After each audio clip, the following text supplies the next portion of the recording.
Thursday, everybody. December 19th, 2013. I'm Dr. Peter Glidden. Thanks for tuning in. Tonight's webinar for insiders and their guests only, inflammatory bowel disease.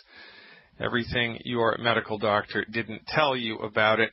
How to support and promote the structure and function of your gut when you are up against ulcerative colitis, inflammatory bowel disease, Crohn's. You name it, and we're talking about it tonight, 8 o'clock Central Time for Dr. Glidden Insiders Only. Check it out at the website, fireyourmdnow.com. Until the end of the year, we're talking on and off about a Medscape article that they publish at the end of the year. Medscape is an organization that is kind of like an overseer of all things allopathic, all things MD, all things pharmaceutical centrist, and they give a report. It seems like everybody's making a list now, right? Everybody makes a list at the end of the year, their top 10, top 100, this, that, the other. Well, the beat goes on here, and it's a perfect time to gain insight into the MD community because this publication, Medscape, is designed for physicians, right? It's for physicians to talk amongst themselves, and it's very telling when you drill it down and look to see what they're talking about. The next thing I want to talk about from Medscape, the Year in Medicine 2013 news that made a difference. I quote, cognitive deficits, depression in former NFL players. Cognitive deficits and depression appear to be more common in aging former NFL players compared with healthy controls, according to a study in the January 7 edition of JAMA Neurology. In August 2013, the NFL agreed to pay $765 million to settle lawsuits from retired players who have developed depression, dementia, and other neurologic disorders they say resulted from head injuries occurred on the field. The funds will be used to cover medical costs for documented severe cognitive impairment sustained by ex-players, to pay legal expenses, and to fund research. Really? You need to fund research? You need to fund research. So let me get this straight.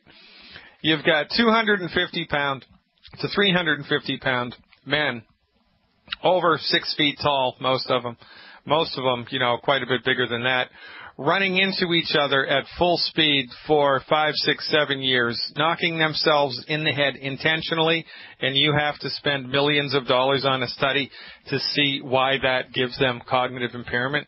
Really? Really? You have to spend millions of dollars to figure that one out? Number one, that's a ridiculous waste of money. Number two, I couldn't agree more that NFL players have greater amounts of depression, but nobody is looking at the nutritional aspect of this. Might be directly related to the consistent head injuries, but I think they should do a comparative study with other athletes, who are involved in the same type of intensive workouts that NFL players are involved with. NFL players do way more strength training than virtually any other field of sporting endeavor. I mean, these guys are monsters. Ever been next to an NFL player? They're huge. I mean, they're pinky fingers as big as my bicep. They're huge. They are huge. They're not normal human beings. They're supermen. And the weight training that they're in is intense and aggressive. And what happens when you intensely work out? When you work out, you sweat, you amp up your metabolism, and you burn through your nutrient reserves. When you intensely work out, you ramp up your metabolism, you sweat more, and you burn through more nutrient reserves. Now, we all know that in lay people who are non-sports people, not professional athletes, one of the leading causes of depression, if not the only cause of depression, is chronic nutrient deficiencies. I don't care if you're hitting the head or not. If you're nutrient deficient enough, your blood sugar is going to be funky, your brain chemistry is going to be funky, and you're going to feel depressed even if you have the best life in the world. You could just win $100 million in the lottery and married, the Miss Universe, for goodness sake, and you're depressed. Why? Because your blood chemistry isn't right. Why isn't your blood chemistry right? Because your body's nutritionally deficient. Why is your body nutritionally deficient? Because you went to the MD for help with medicine, and they don't know anything about medical nutrition. So, again, the NFL is going to spend millions of dollars on research into all the wrong areas because they've thrown the baby out with the bathwater. They have no idea whatsoever about the impact of medical nutrition on the health of their players. None whatsoever. And this is why our recommendation is to stay as far away from your MD as you possibly can, because their position, their point of view is stilted.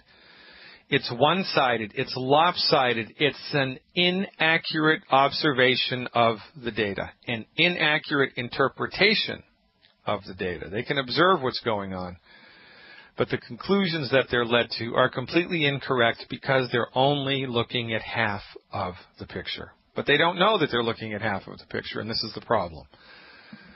So, again, the MDs reveal their short-sightedness with every turn of the page. It's Thursday, ladies and gentlemen. You know what that means. It means it's time to kick it with the commander, I believe. The commander is in the house. That's Mark Denning. Check him out on Facebook at Wellness Warriors with a Z. Happy Thursday, Commander. Thanks for joining us. Happy Thursday, Dr. Glidden. I'm glad for you to hear me. Yeah, we're very good. How's it going today, man? What's on your mind? Hey, I was getting some well-needed rest. Very good. But I was listening to what you said, that the NFL is going to blow $765 million for what Dr. Wallach did $20 million of research for already. Crazy. Yeah, exactly correct. And this is what drives the irony of conventional medical wisdom forward. There's a Senate document that was published in the 1950s that proved that medical nutrition is it's of paramount importance for human health. Right. But because the pharmaceutical industry has its little hooks in everything, they don't want this information to be disseminated. They don't teach their doctors about medical nutrition. Most doctors will tell you on the one hand that, don't take those vitamins, you're wasting your money, it just gives you expensive urine. And then on the other hand, they'll tell you, well, yes, it gives you expensive urine and it's nonsense. But if you're going to get surgery, you have to stop your EFAs because they thin your blood too. That's right. Yeah, they're crazy. But I was talking to an ER doctor yesterday. I went to pick up a kid that had basically the flu, and we had to transfer him to the hospital. Could take care of him better. And I know this guy, and I said, we started talking a little bit. The nurse goes, you talk about that natural stuff, Mark. I said, yeah, I talk about that natural stuff. I said, that's what got me off the Coumadin. And the doctor's right there. I said, I was on 12 milligrams a day. He's like, what? I said, I had to figure there was something else, and there was. He goes, what are you on now? I said, not any medication. Boom. The explosion went off. But he was all right with it because they're nice people to me. So. Well, what was his follow-up? Did he want to know more? No, not yet. No, he was more interested. He was finishing up his shift, and he needed to go. Yeah. But I was sad today. I read something.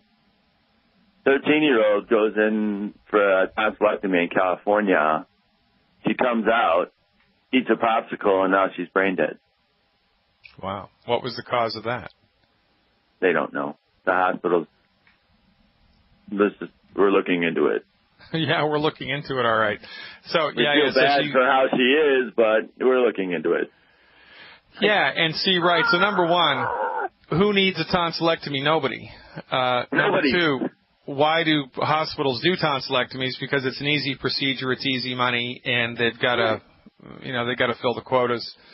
You don't need to do a tonsillectomy, and then the child suffers ill effects of the surgical procedure, goes brain dead, and, everybody's sad about it, and everybody feels a little, downtrodden because of it, but the hospital, it doesn't get sued. The doctors continue to go to work. Nobody's hands get slapped and nothing happens. I remember a couple of years ago, you probably remember this too, I was at a lecture that Dr. Wallach gave, and he put up a front page headline from a Florida newspaper. There was a woman who couldn't speak English. I think she was of Filipino descent. She went into the hospital to give birth, and the doctor cut off both of her legs. He cut off both of her legs because the doctor was gorked out of his mind on prescription medications. Gorked out of his mind on prescription medications. Instead of delivering the baby, he cut the lady's legs off because he was having psychotic delusions. Yeah. And the crazy thing about it was, while the lawsuit was pending, they were allowing him to continue to work at the hospital. Wow. Yeah, it's unbelievable. Wow. That's like that doctor in Chicago that was doing all the trachs for no reason just because of Medicare money. Yeah. And then he flew the coop to Florida. Yeah. Well, it's probably the same guy. I don't know.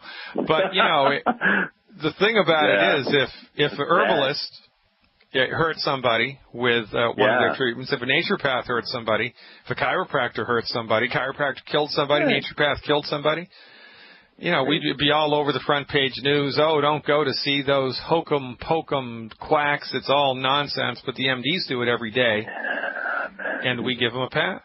I got to tell you, it's an insane world that we live in. I think you sign a release before surgery that's okay for them to kill you. I haven't read it recently, but, you know. They should all be given 00 numbers, right? 001, 002, 003, license to kill, because that's what they have.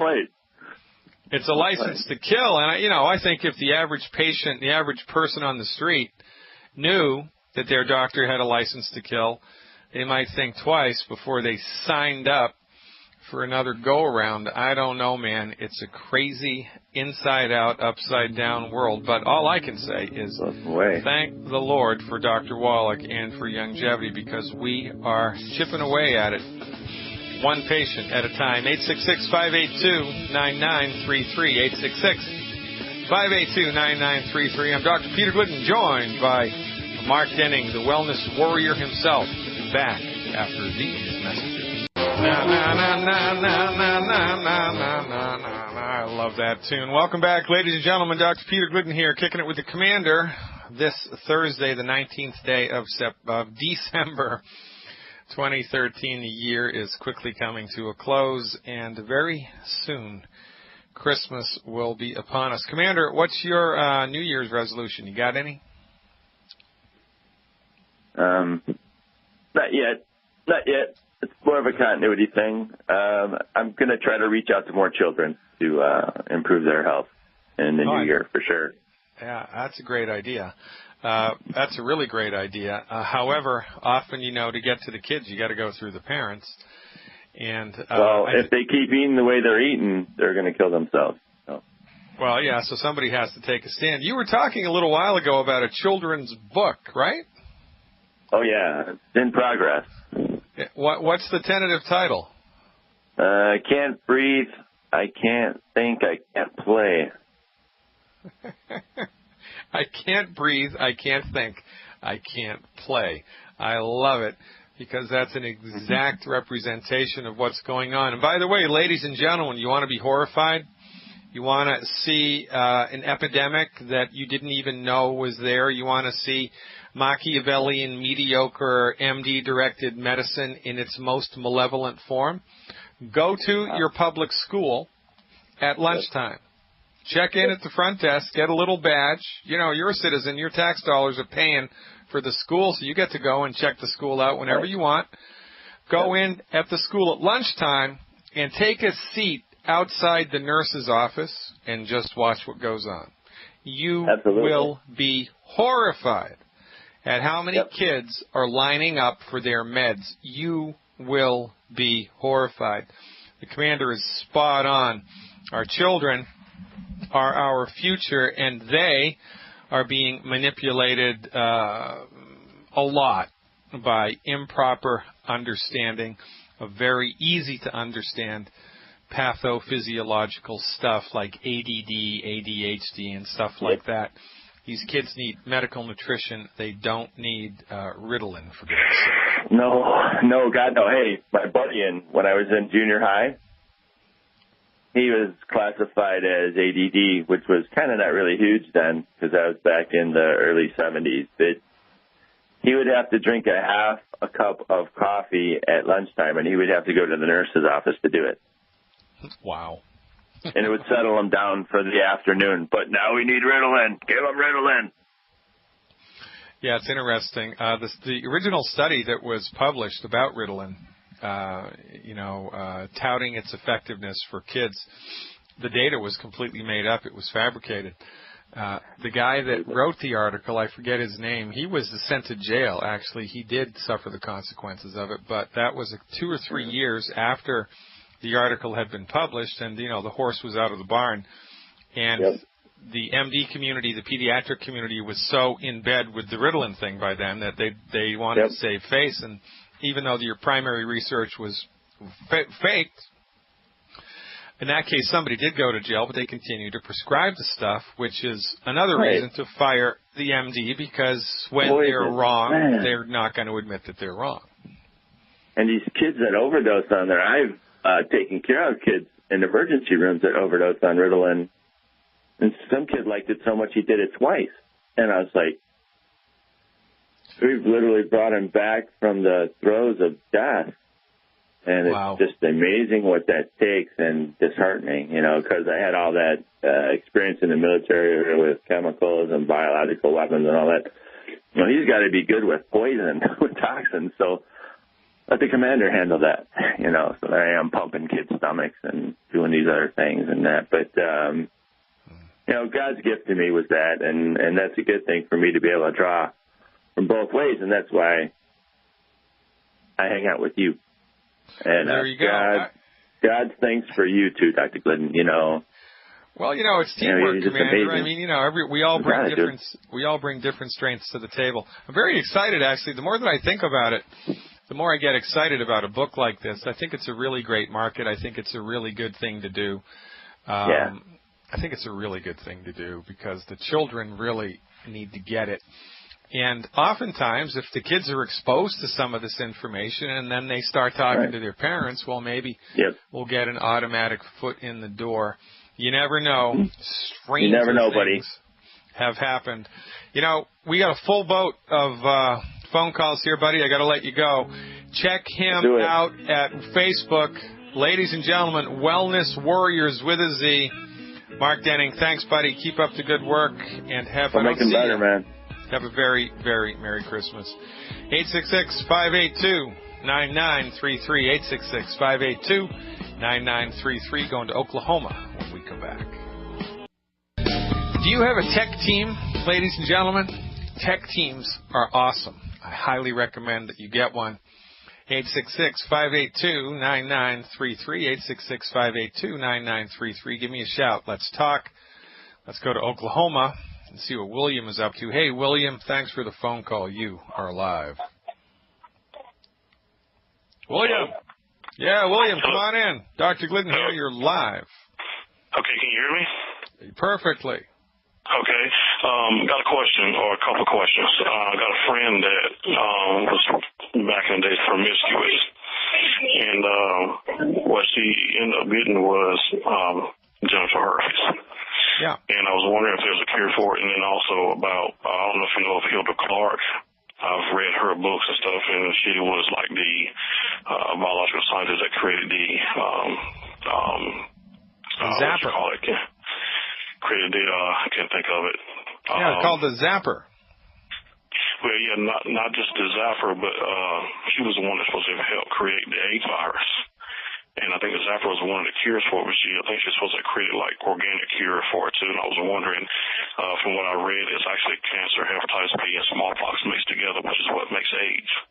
Yeah, I don't know. That's an interesting thing to talk about. I'm not sure. I don't know anything about that at all. I knew Hildy Clark. Read all of her books, and she wasn't the greatest example of a healthy person. The last 5 years of her life weren't that great. She had arthritis and osteoporosis, and it wasn't pretty. So Hildy Clark, like Peter D'Adamo, like every other person in holistic medicine who's made a name for themselves and written a number of books, has one piece of the pie, and they think that it's the entire pie. Hildy Clark's whole thing was that, the vast majority of cancers are caused by parasites, period. It's a parasitic infection repercussion, and if you get rid of parasites, you'll get rid of cancer. And I think that she got that wrong. I think it was a misinterpretation of the data. I think that parasites will find their way into tumors. I don't think that parasites create tumors. But in any event, she completely overlooked the fundamental aspects of medical nutrition, because if she hadn't, she wouldn't have had arthritis and osteoporosis. I mean, look at Dr. Wallach. He's going strong at 74 years of age. He's got the bone density of an 18-year-old. I've seen the scan. He's in what I would consider perfect health. Nobody in his age bracket comes even close. Maybe his wife, Milan, is a close second. But Wallach's been nutrifying himself with minerals since he was a teenager, for goodness sake, and it makes a big difference. So I don't know anything about the AIDS virus except patients who are HIV positive. Now, with that particular illness, there's two stages to it. There's infection with the virus, and then there's AIDS, which is acquired immune deficiency. That's when the virus has really wreaked havoc on your immune system and you die from simple stuff that everybody else's immune systems can fight off. AIDS will kill you, but you can be HIV positive for decades and have it controlled so that it doesn't go to AIDS. The people that I know who have done that did it with selenium supplementation. They did it with selenium supplementation, amongst other things. Selenium supplementation in the form of selenomethionine, properly balanced with copper, is a very necessary ingredient if you're HIV positive to keep your body strong so that it doesn't devolve into full-blown AIDS. Now, the other question was genital herpes. Well, that's an interesting thing to talk about, and there's a lot of kind of debate as to whether the herpes thing, it's a viral infection, or if it's endemic to the population and everybody has it and it only expresses itself in a certain percentage of the population. Many people will, in fact, test positive with blood work for the herpes virus, but they've never had a herpetic outbreak in their life. So there's controversy in the field as to what's really going on with herpes. But what I can tell you from my clinical experience is that when herpes shows up, whether it's oral herpes or genital herpes, you can even get herpetic outbreaks on other parts of your skin. We hit it with colloidal silver spray, and we hit it hard. I would do colloidal silver topically to the lesion every 2 hours. I would just keep spraying it and spraying it and spraying it and spraying it with colloidal silver over and over and over and over again. Externally, I would soak a gauze bandage in colloidal silver and tape it to the lesion overnight. Externally and internally, of course, we support and promote the structure and function of the immune system when we're up against any type of an infection, and the herpes outbreak is a manifestation of that, right? So the recommendation there would be the anti-aging healthy start pack, selenium, appropriate for body weight, and killer biotic.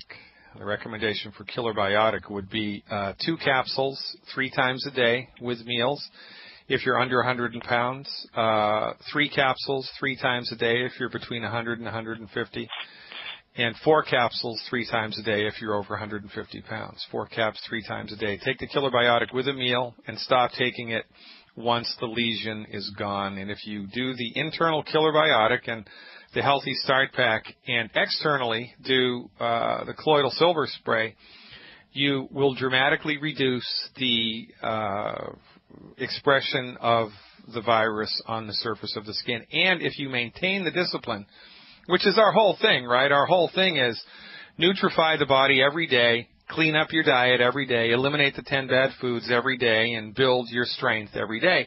So ostensibly, if you're on board with the diet and the nutrition program, and then you hit it hard with medical nutrition when it does manifest itself, then ostensibly you should be getting fewer and fewer and fewer outbreaks, and every time you do get an outbreak, it should be shorter and shorter lived. And that certainly has been our experience in the holistic medical field. Does that make sense?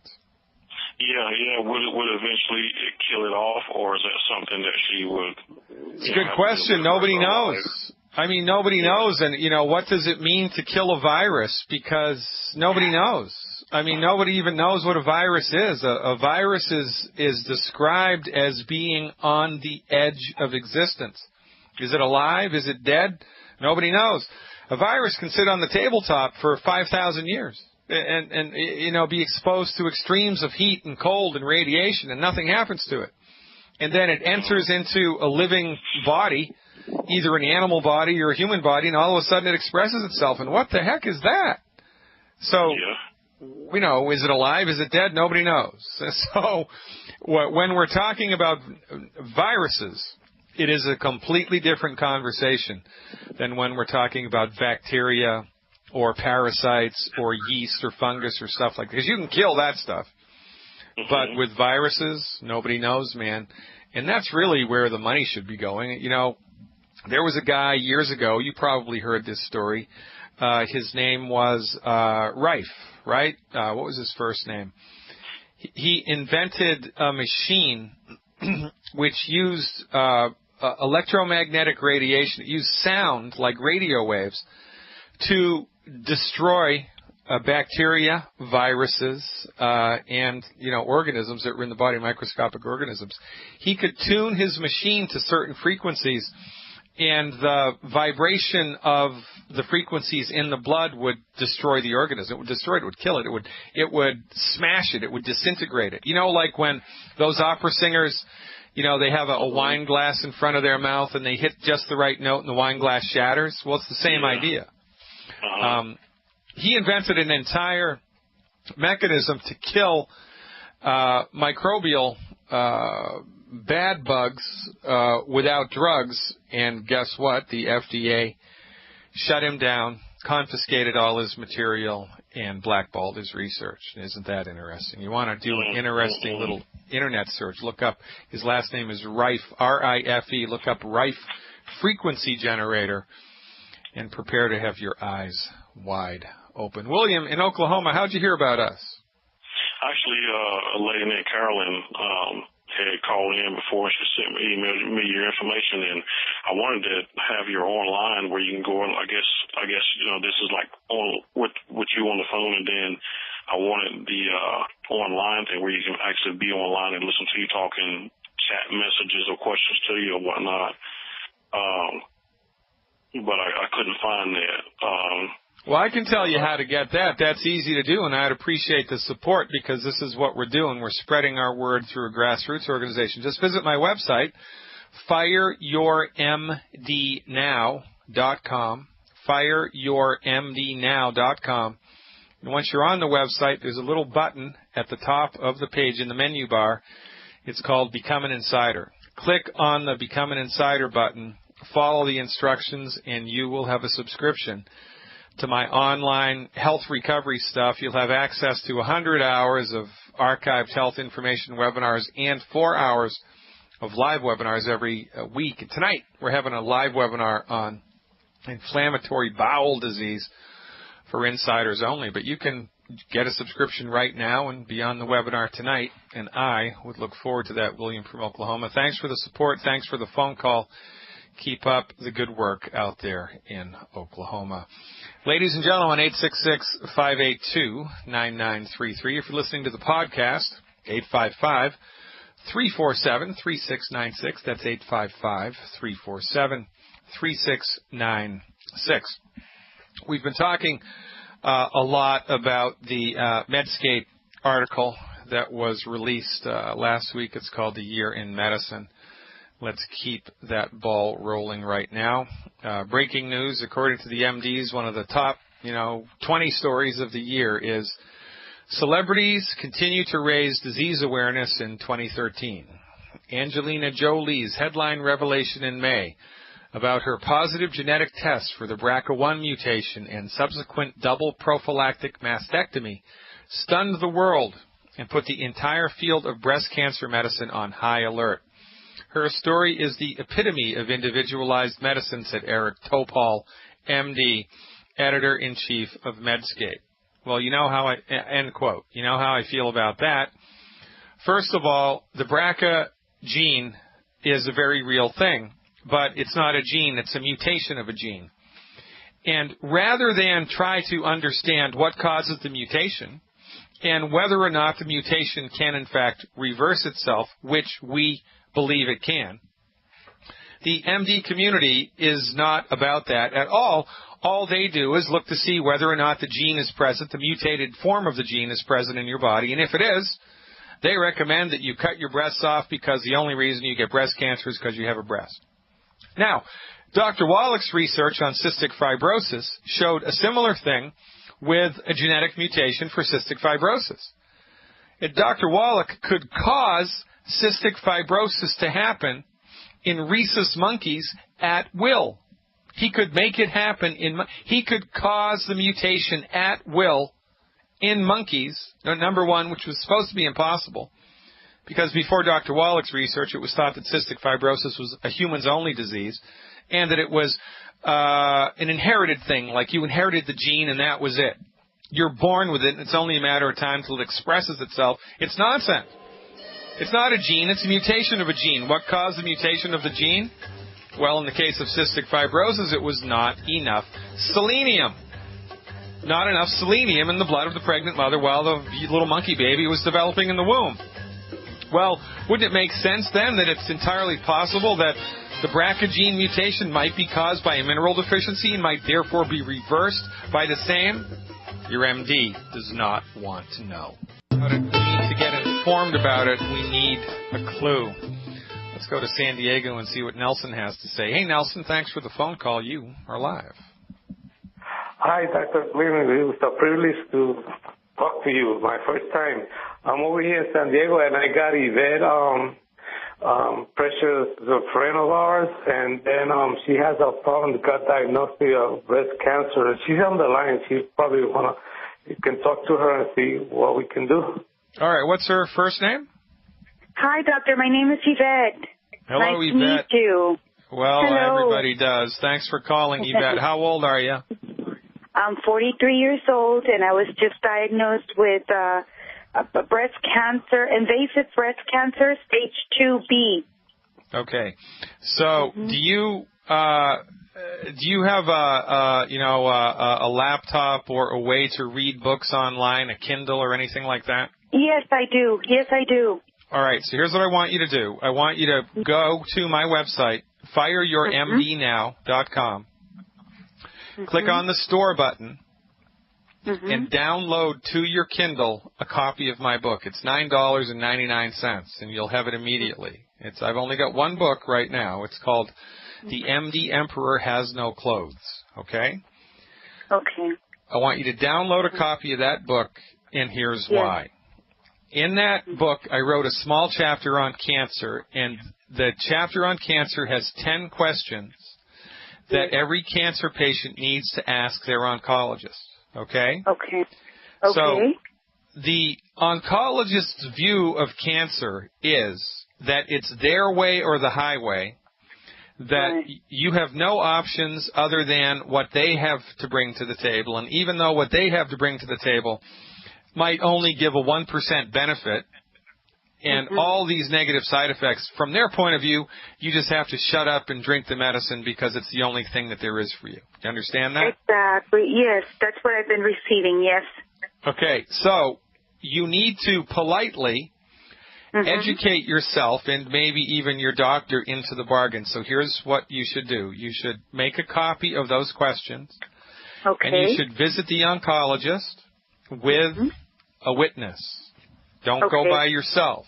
Go with a witness. Hopefully a man. My husband, yes. Dress him up in a black suit. I'm serious.